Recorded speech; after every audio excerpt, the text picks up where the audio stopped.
세상의 흐름과 풍조에 상관하지 않고, 그리고 현실의 조건과 상황에 좌우되지 않고 하나님의 약속의 말씀을 전하는 사람을 예언자, 이렇게 이야기합니다. 예언자는 어떤 환경이나 사회 조건, 또 누가 지도자고 누가 권력자이든지 간에 하나님의 말씀을 선포하는 사람을 예언자다, 이렇게 이야기합니다.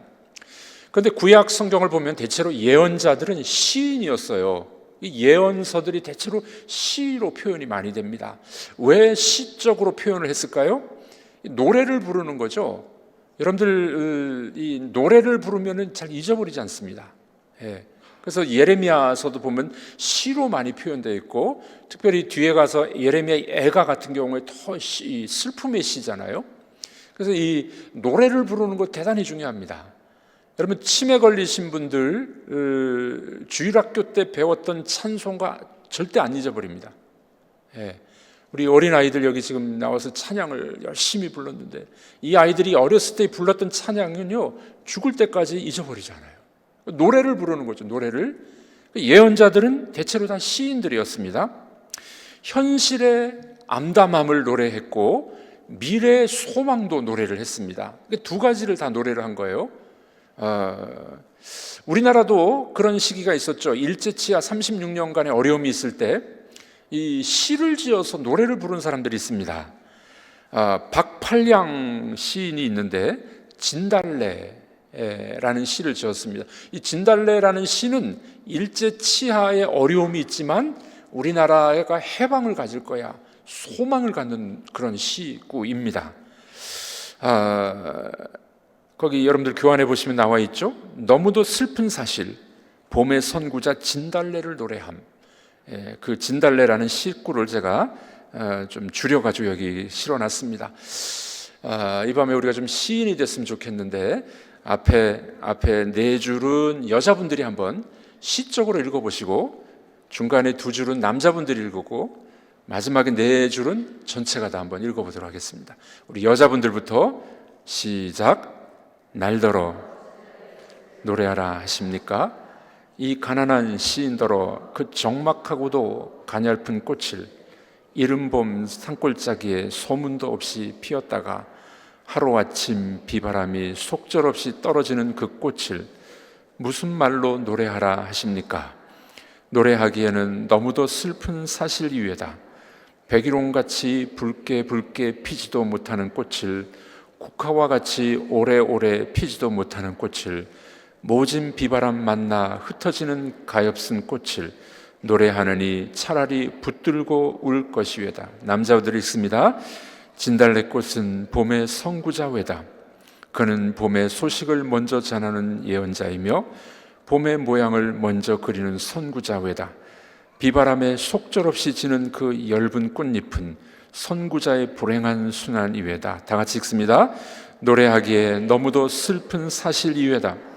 백일홍같이 붉게 피지는 못하는 꽃을, 국화와 같이 오래오래 피지도 못하는 꽃을, 모진 비바람을 만나 흩어지는 가엾은 꽃을 노래하느니 차라리 붙들고 울 거외다.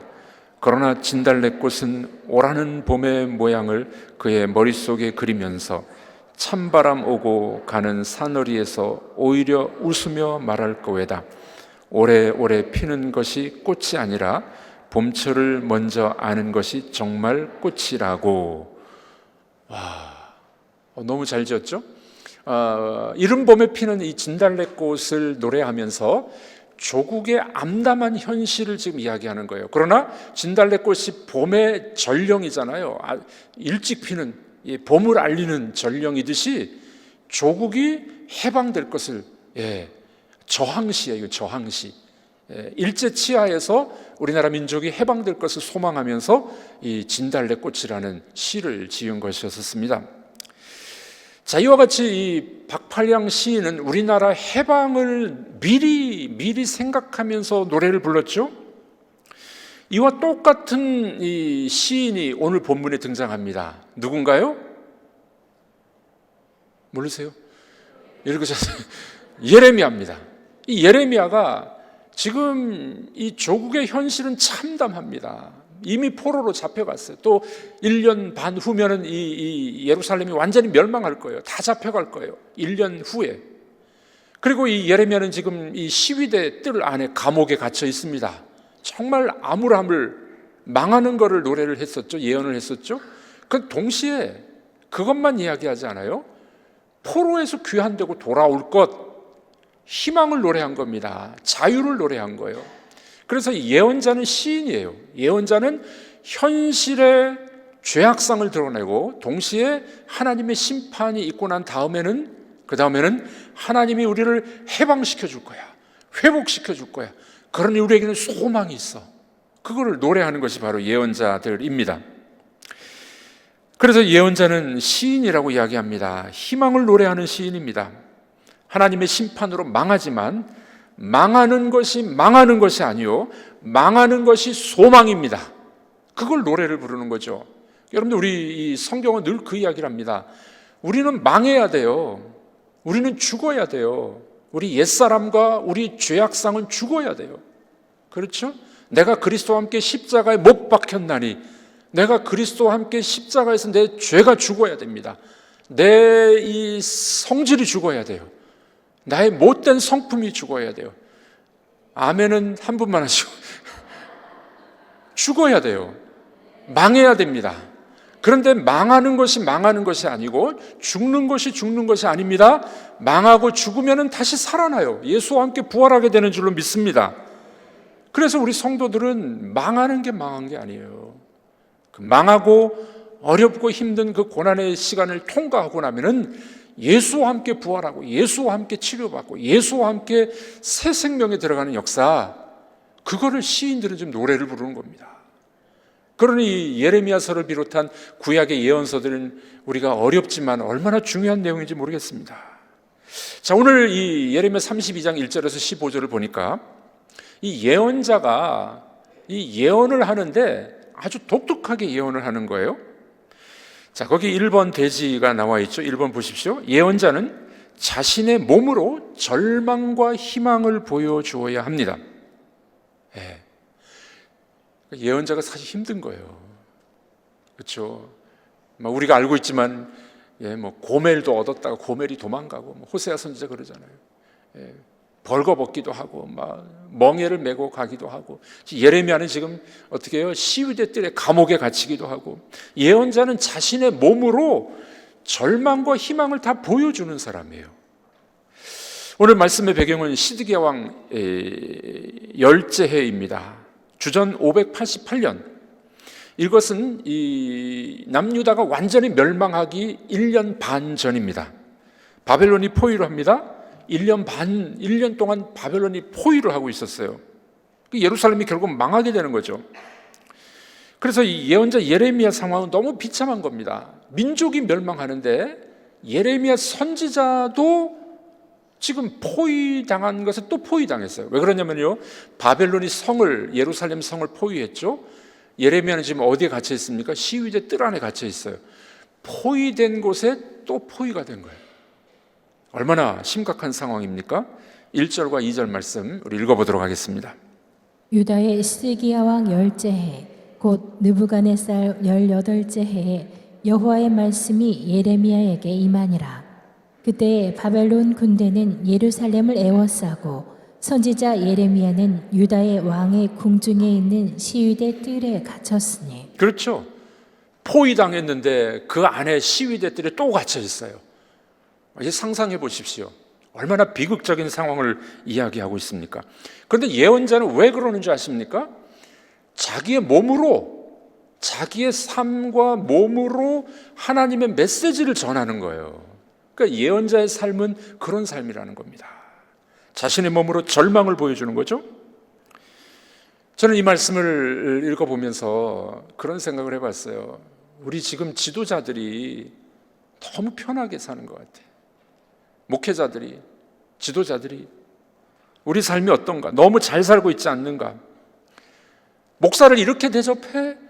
나를 푸대접해? 막 원망하는 그런 사람들도 있습니다. 내가 장로인데 교회에서 이렇게 인정을 못 받아? 나를 대접 안 해줘? 그런 분도 있어요. 내가 이 교회 공로자인데, 내가 이 교회 헌금을 얼마나 했는데 나를 푸대접해? 우리의 모습이 혹시 그러진 않습니까? 자, 그런데 예레미야를 비롯한 선지자, 지도자들의 모습을 보니까 자기 몸으로 그 고통과 절망을 다 체험하는 거예요. 자기가 그거를 보여주는 거죠. 그게 이제 예언자들의 삶입니다. 자신의 삶으로 이 시대의 아픔에 동참하는 겁니다.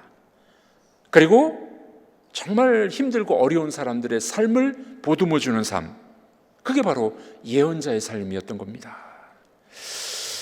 그러므로 우리들도 이것을 잘 기억해야 됩니다. 우리 지도자들 참 이 시대의 절망에 동참해야 되고 시대의 아픔을 우리가 함께 아파할 줄 아는 그런 지도자들이 되어야 됩니다. 그래서 그들에게 어떻게 해요?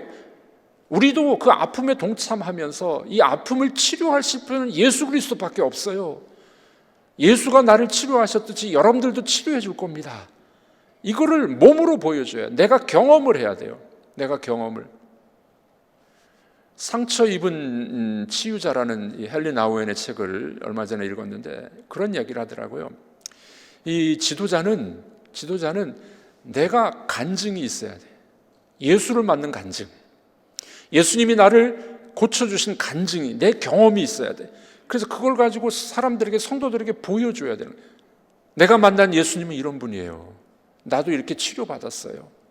이 좋으신 예수님을 당신도 알아야 됩니다.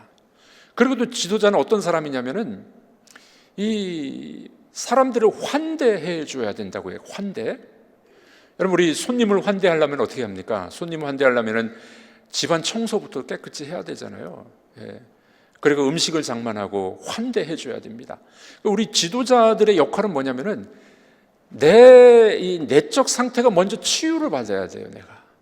내가 예수님 앞에, 십자가 앞에서 상처가 치유되고 내 내적인 상태가 정결해져야 돼요.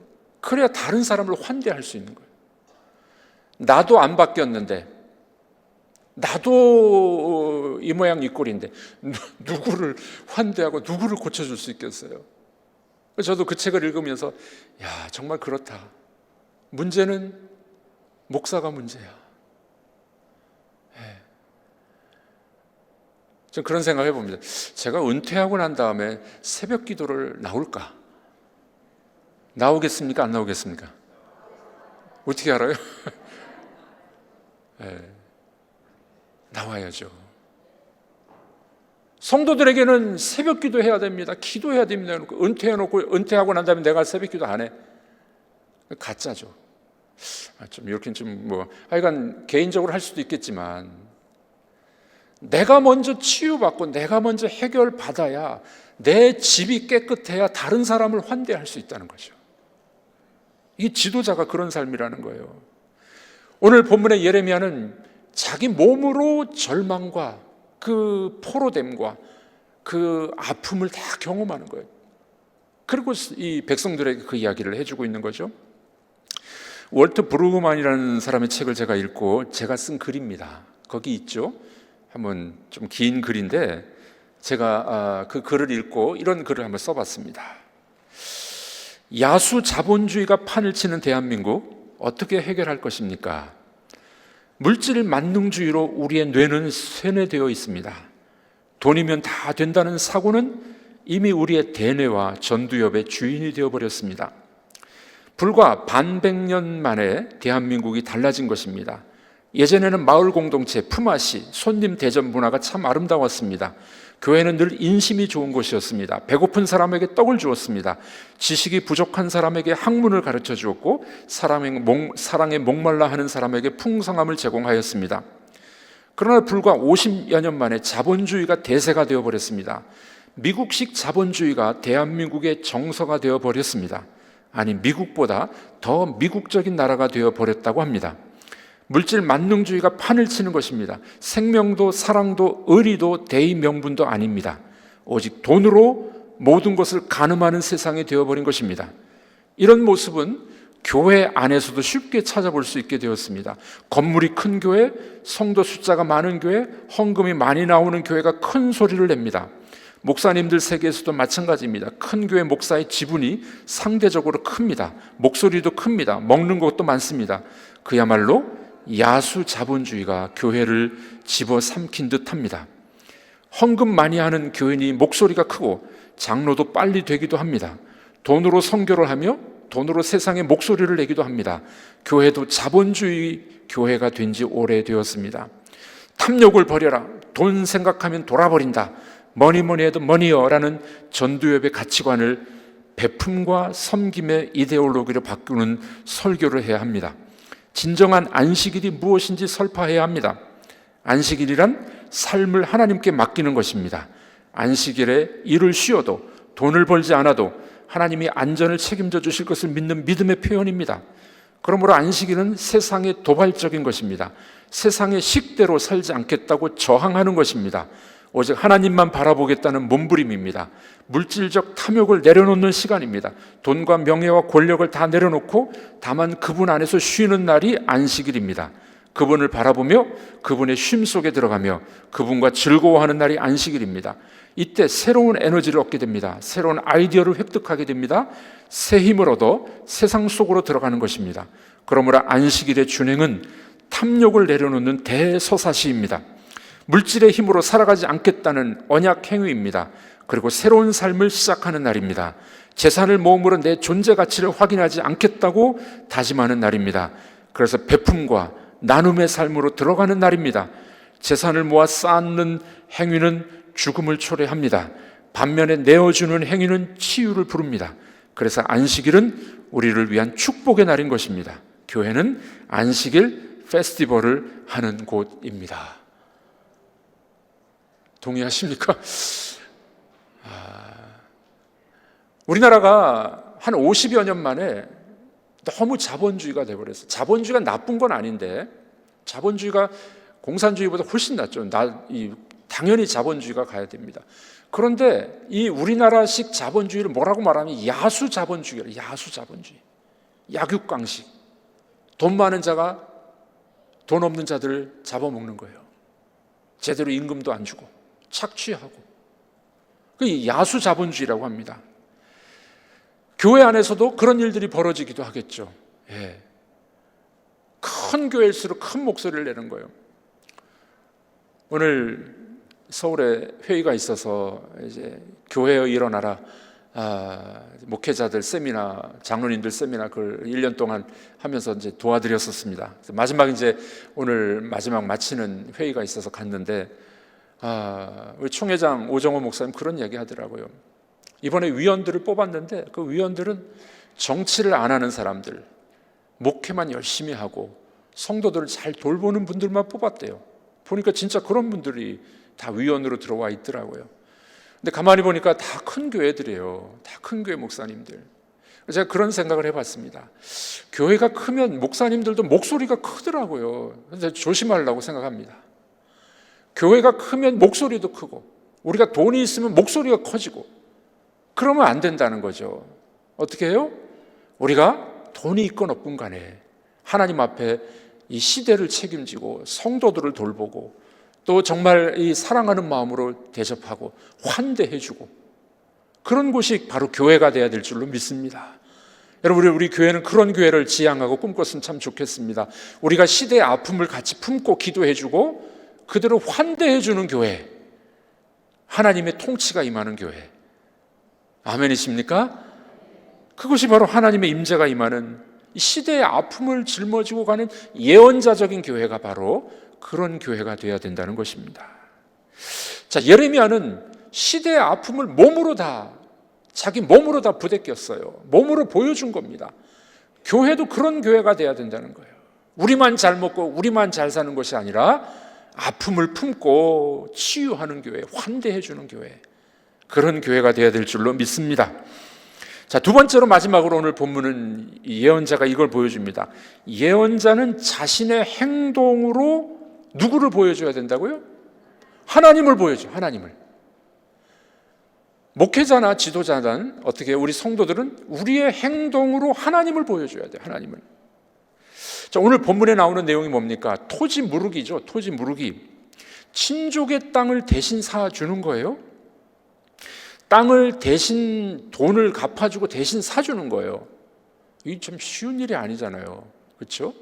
또 포로된 자, 종으로 팔린 자를 돈을 주고 대신 사주는 거예요. 이걸 대속 또 무르기, 땅을 무르기, 그렇게 이야기를 합니다. 오늘 본문은 뭐라고 이야기합니까? 예레미야 사촌이죠. 하나멜이 와서 자기 밭을 사라고 합니다. 예레미야가 얼마 주고 그 밭을 사게 됩니까?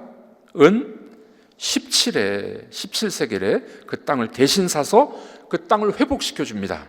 증서를 쓰죠. 이 계약서를 써가지고 하나는 봉인을 하고 하나는 봉인을 하지 않았어요. 둘 다 항아리에 집어넣습니다. 왜 봉인을 했을까요? 봉인한 이유는 합법적으로 변함이 없다 하는 걸 보여주는 거예요. 봉인을 안 한 것은 뭡니까? 누구든지 확인 가능한 거야. 그래서 두 가지를 이 항아리에 넣어서 묻게 됩니다. 왜 그럼 그 땅을 사게 했을까요? 이유가 있죠. 유다가 바벨론 포로 70년 끝나면은 다시 돌아와서 그 땅에 거주하게 될 것을 그 행동을 통해 가지고 보여준 거예요. 예. 그 땅을 무르는 그 돈을 주고 사는 것 통해 가지고 그것을 보여주게 됩니다. 여러분들, 이 행동은 단순히 포로에서 돌아오는 것만을 이야기하는 게 아니에요. 더 나아가서 뭡니까? 이것은 바로 하나님이 어떤 분인지를 보여주는 거예요. 하나님이 어떤 분. 이 선지서에서는요, 땅을 대신 돈 주고 물어주는 사람을 뭐라고 이야기하냐면 고엘을 그렇게 해요. 고엘. 따라해 보겠습니다. 고엘. 히브리 단어인데 고엘이라 그래요. 고엘. 대신 돈 주고 땅을 사주는 사람. 여러분들에게 여쭤보겠습니다. 형제 자매, 동생, 형님 또는 아버지 빚을 졌어요. 땅이 전당 잡혔어요. 여러분 대신 돈을 갚아주고 사줄 수 있습니까? 한 사람만 아멘 하시는데 이게 되게 어려운 이야기예요. 이게 말이 쉽지 성경에 나와 있으니까 우리가 듣는데 정말 이게 쉬운 일입니까? 진짜로 내가 내 돈 주고 내 동생 빚진 거 갚아주는 거예요. 그 땅을 다시 찾아주는 거예요. 할 수 있겠습니까? 글쎄 올시다. 남 이야기는 쉽지만 내 이야기는 쉬운 이야기가 아닙니다. 지금 그 이야기예요. 지금 그 이야기. 자, 그런데 놀라운 거는 이 예레미야가 땅을 대신 사준 이 행위는 하나님을 보여주는 거예요. 선지서에서는 땅을 대신 사주는 사람을 고엘이라 그러는데 하나님이 나중에 뭐라고 말씀하시냐면 내가 너희의 고엘이야. 우리가 죄의 종되었고 그렇죠? 빚진 자가 됐는데 대신 하나님이 값을 지불하셨어요. 그 값이 누굽니까? 예수 그리스도 피값으로 우리를 대신 지불하시고 우리를 대신 사신 거예요. 이거를 구속, 속량 그렇게 이야기합니다. 고엘이 돈을 준 것을 속전이라고 그러고요. 고엘이 돈을 줘서 산 사람을 속량받았다고 이야기합니다. 이 사건은 바로 하나님이 어떤 분이신지를 우리에게 보여줍니다. 우리가 예수 그리스도 십자가를 믿음으로 예수 그리스도가 대신 피값을 지불하시고 우리를 사신 것을 미리 보여주는 사건입니다. 얼마나 놀라운 사건입니까? 그러면 이 사실은 하나님이 어떤 분인가를 보여주는 거예요. 하나님은요, 우리에게 돈도 안 받으시고 우리를 사주셨어요. 우리 모든 죄악을 다 용서하시되 당신이 죽으심으로 그 일을 이루어 주신 것 아니겠습니까? 그렇다면 우리가 그런 사람, 그런 교회가 되어야 되지 않을까요? 어렵고 힘든 사람의 고엘은 누가 되어줘야 될까요? 하나님을 닮은 교회가 바로 여러분이, 우리가 이 시대의 고엘이 되어야 될 줄로 믿습니다. 시대의 아픔을 품고 기도해야 됩니다. 그리고 실제로 도와줘야 됩니다. 오늘 이제 기차 타고 왔다 갔다 하면서 책을 좀 읽었어요. 배움의 발견이라는 책인데, 거기에 이제 참 마음에 와닿는 구절이 있었습니다. 이 사람의 믿음은 조금 우리하고 다른 믿음인데, 이분이 이런 이야기합니다. 성도들은 믿음을 알고 있었지만 우리 가정은 믿음을 실천했습니다. 다른 사람들은 구제에 대해 알고 있었지만 우리 가정은 구제를 실천했습니다. 아주 중요한 말이라고 생각합니다. 우리가 믿음을 알고는 있어요. 근데 믿음을 실천하고 있느냐? 구제하는 걸 알고는 있어요. 그러나 직접 실천하고 있느냐? 이 큰 차이점 아니겠습니까? 대한성공회 분당교회에서 교회 실천사항을 몇 가지를 적어놨더라고요. 아주 의미가 깊어서 제가 한번 읽어드리겠습니다. 여러분 교환에는 없는데, 첫 번째, 교회와 성도들은 교회 건물이 소유가 아닌 사용하라는 것이라는 인식 전환을 해야 합니다. 남는 교회 건물, 공간에 대해서는 선교와 지역사회를 위한 섬김의 공간으로 사용해야 합니다. 여러분들, 우리 교회도 이웃 사람들이, 주민들이 다 와서 써야 돼요. 전기세 아깝다고 이런 말씀하지 마시고, 여러분, 우리 젊은이들이 와서 여기서 공부도 하고 뛰어놀기도 하고 이 남는 공간을 다 활용해야 돼요. 전기세 아낀다고 여러분 다 닫아보십시오. 젊은이들이 다 떠나버려요. 하나만 알고 둘은 모를 수 있다는 겁니다. 교회 건물은 우리 소유가 아니에요. 사용하라고 하나님이 우리에게 주신 것인 줄로 믿습니다. 그러니까 여러분들, 에어컨은 아껴야 되겠죠. 그 큰 방에 한두 명 있는데 다 틀어놓지 마시고 조금만 틀어놓으시고, 아낄 건 아껴야 되지만 그러나 너무 인색하게 하면 안 돼요. 누구든지 와서 사용하고 누구든지 공부하고 누구든지 젊은이들이 와서 놀 수 있도록 그런 교회로 만들어야 됩니다. 두 번째로 이런 이야기를 합니다. 이웃사랑 차원에서 다주택을 보유한 성도들은 세상 사람들과 똑같이 시세 차익을 얻기 위해 전월세 값을 무작정 올리지 않고 동결해 주십시오. 세상은 전월세 다 올리잖아요. 여러분들 동결해 주시면 어떨까요? 이게 지금 세상의 아픔을 같이 동참하는, 하나님이 우리를 값으로 사신 교회의 역할은 그런 역할이어야 된다는 겁니다. 세 번째, 교회와 성도들은 투기 목적이 아닌 실수요 목적에 필요한 부동산만 구입하십시오. 우리나라에서는 이게 좀 그렇죠, 가당치 않는 말일 수 있지만 교회는 그런 걸 실천해야 된다는 겁니다.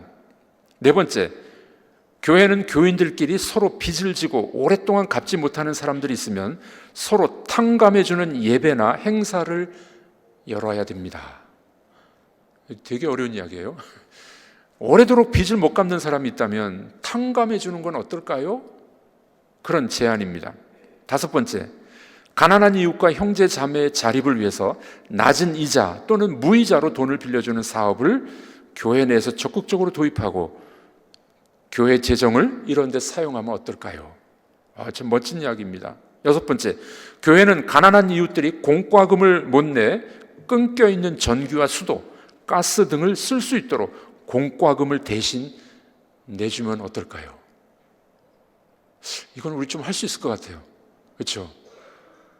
우리 주변에 공과금 못 내가지고 전기 끊어지고 가스 끊어지고 그런 가정이 있는지 모르겠습니다만은 교회가 그런 가정들을 위해서 대신 공과금을 내주면 어떨까요? 어떤 생각이십니까? 뭐더러 그래요? 우리도 봐, 우리 코가 몇 잔데. 기독교인 사업가는 이윤 추구에만 머무르지 않고 고용 창출과 노동자의 복지 향상을 핵심 목표로 사업을 경영하고 노동자에게 일한 만큼의 대가를 충분히 주면서 노동 착취를 하지 않도록 노력합니다. 중요한 이야기겠죠. 불편한 편의점이라는 이 소설이 있는데 최근에 아주 베스트셀러가 됐죠. 그 편의점을 운영하는 여주인이 있는데 권사님이에요. 근데 이분은 편의점에서 돈을 별로 못 법니다. 근데 왜 편의점을 운영합니까? 물어봤더니 아르바이트생, 야간에 하는 사람, 낮에 하는 사람 한 두세 사람이 되는데 그 사람들 월급을 주려고 편의점을 운영한대요. 와, 참 멋진 사람이죠. 마지막입니다. 기독교인 사업가 노동자는 단지 돈을 위해서만 일하는 것이 아니라 소명과 청지기 의식을 가지고 무슨 일을 하든 죽게 하듯하고 하나님께서 주신 자연과 환경을 보호하며 돌보면서 생산활동을 해야 합니다. 여러분, 우리 고엘의 역할을 하는 교회가 바로 이런 역할을 해야 되지 않을까요? 아픈 사람들을 환대해주고 어려운 사람들을 도와줄 줄 알고, 이 선지자는 자기 몸으로 하나님이 어떤 분인지를 보여주셨어요. 우리 교회도 우리의 몸과 행동과 우리 이 실천을 통해서 하나님이 어떤 분인지를 보여주기를 주님의 이름으로 축복합니다. 이것이 하나님이 교회를 세우신 목적입니다. 교회는 이 시대의 아픔을 품고 절망해야 됩니다. 그리고 동시에 희망을 노래해야 돼요. 교회는 이 시대의 아픔을 짊어지기 위해서 대가를 지불해 줄 줄 알아야 됩니다. 하나님이 우리의 고엘이 되어 주셨듯이 우리들도 세상의 고엘이 되어서, 그러면 우리 교회도 어떻게 해요? 시인이 될 거예요. 예언자가 될 거예요. 시대의 아픔을 노래하면서 이 시대의 희망을 노래하는 예언자, 시인이 오고 있습니다. 여러분들이 바로 그런 시인들이 되시기를, 예언자들이 되시기를 주님의 이름으로 축복합니다.